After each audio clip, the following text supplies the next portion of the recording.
Hi, I'm Kristen Grady, Marketing Director at NSR, and I'd like to introduce you to NSR's NCAT, our Non-GEO Constellations Analysis Toolkit. NCAT is an assembly of flexible and easy-to-use quantitative models that X-ray and benchmark non-GEO SATCOM constellations.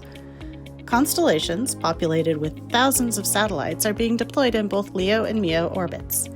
These constellations, beaming tens of terabits per second, can transform our industry, making it vital for key decision makers to have the ability to visualize this impact at a granular level. NSR's NCAT provides this capability. NSR NCAT gives you the opportunity to add additional information from your internal database to evaluate each HTS constellation and simulate possible future modifications or other constellation initiatives.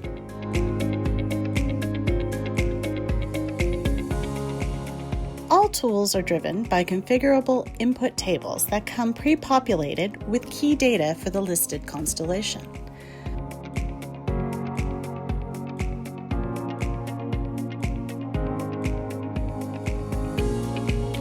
The NSR Non-GEO Constellations Analysis Toolkit is easy to use and meant for both business and technical professionals alike. NSR uses it internally to holistically assess LEO and MEO HTS constellations in support of research studies and consulting projects. Thanks for watching, and please contact NSR if you're interested in learning more about the NSR NCAT.